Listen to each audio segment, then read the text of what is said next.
Hi students, welcome back to Rainbow Study Point. आज हम लोग क्लास 9th का एक्सरसाइज 3.1 पढ़ेंगे।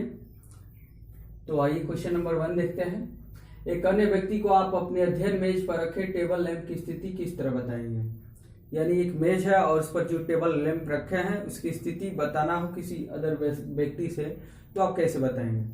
तो यहाँ पर देखिए, ये एक टेबल लैंप है और टेबल लैंप यहां पर है।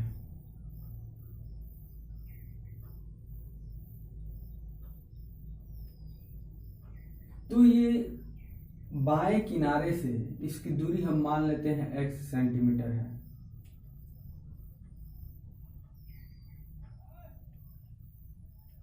और फिर ये सामने वाले किनारे से इसकी दूरी हम y सेंटीमीटर मान लेते हैं।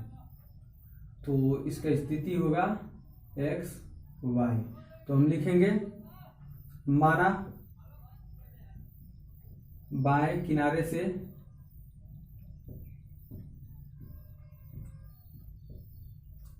लैंप की दूरी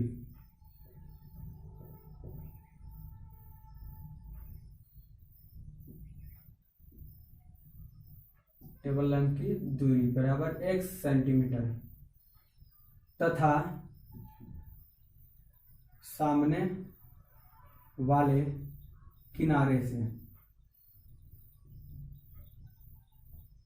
टेबल लैंप की दूरी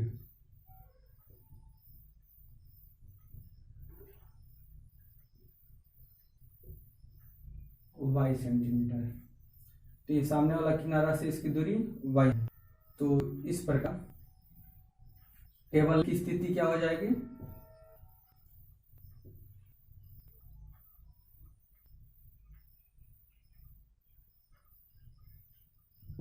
इसलिए मेज पर टेबल लैंप की स्थिति x y होगी। ये आपका आंसर रहा।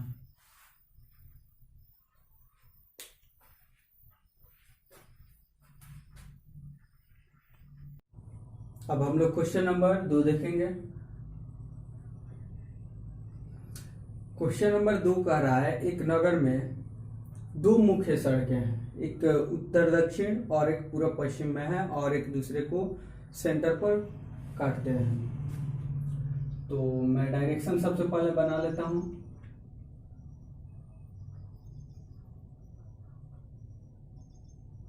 उत्तर दक्षिण, पश्चिम पूर्व। तो इस डायरेक्शन के अनुसार हम लोग दो मुख्य सड़कें बनाएंगे नगर में।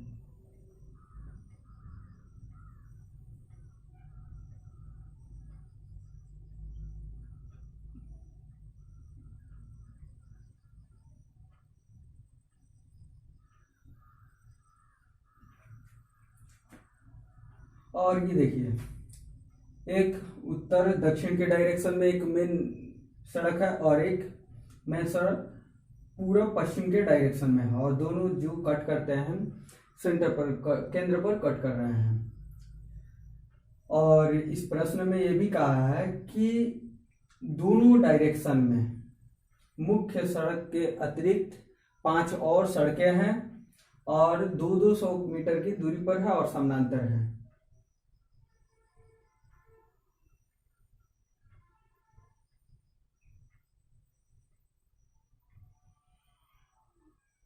और ये दो पैमाना क्या है, 1 सेंटीमीटर बराबर 200 मीटर, यानी 200 मीटर की दूरी पर सड़कें हैं। तो आप अपने कॉपी में 1 सेंटीमीटर की दूरी लीजिएगा 200 मीटर की दूरी दिखाने के लिए। तो ये सड़क नंबर 1 हो गया, एक दूसरा सड़क हो गया।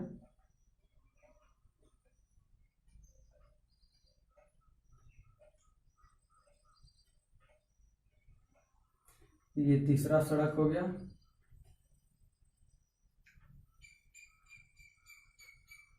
ये चौथा सड़क और फिर ये पांचवा सड़क।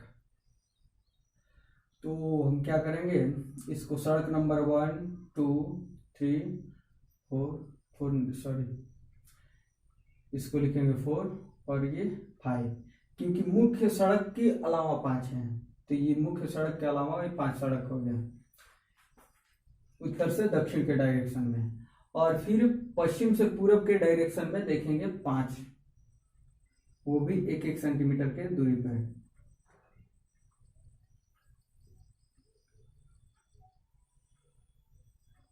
कॉपी पर बनाइएगा, पूरा सटीक होगा।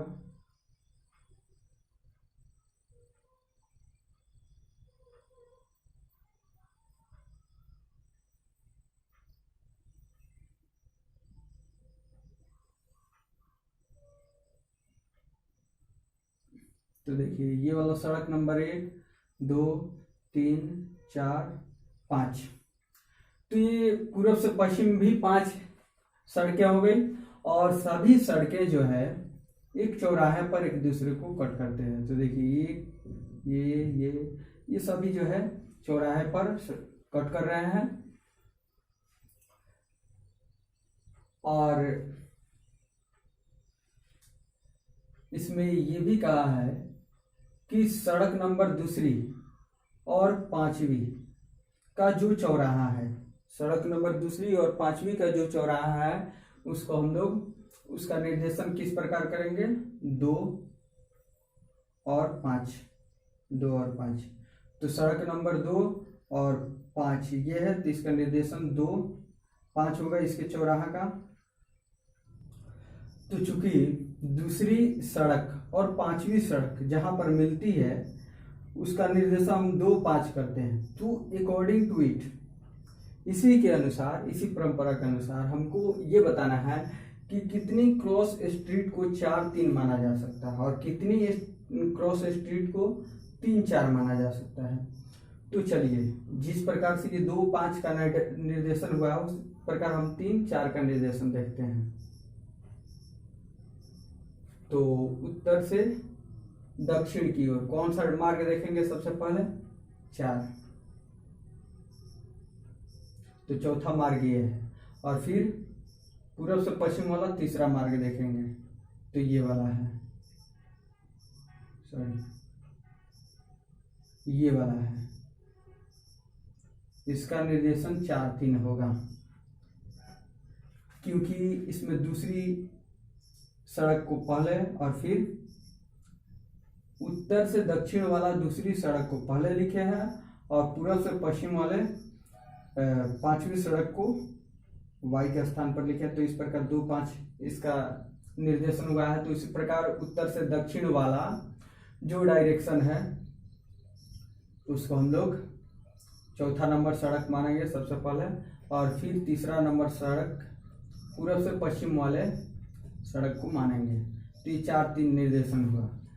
और इस प्रकार फिर अब दूसरा हम देखते हैं कितनी क्रॉस स्ट्रीटों को 3 4 माना जा सकता है। तो चलिए देखते हैं, उत्तर से दक्षिण वाला सड़क नंबर 3 देखेंगे, तो ये है। और फिर पूरब से पश्चिम वाला सड़क नंबर हम 4 देखेंगे, तो ये, तो 3 4 वाला निर्देशन ये हो रहा है।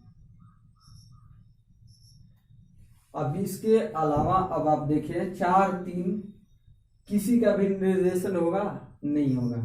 3 4 किसी भी चौराहा का, किसी भी क्रॉस स्ट्रीट का निर्देशन होगा, तो नहीं होगा। तो इस प्रकार से इस प्रश्न का हम लोग आंसर दे पाएंगे। कह रहा है कि कितनी क्रॉस स्ट्रीट को 4 3 माना जा सकता है, तो इसका आंसर होगा केवल एक क्रॉस स्ट्रीट को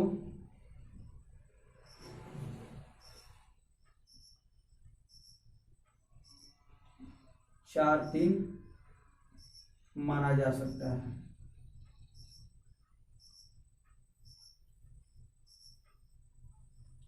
अब दूसरा है कितनी क्रॉस स्ट्रीटों को 3 4 माना जा सकता है, तो इसका भी वही आंसर होगा,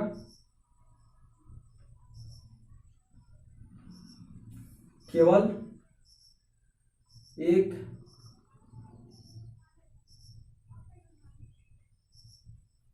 क्रॉस स्ट्रीट को 3-4 माना जा सकता है।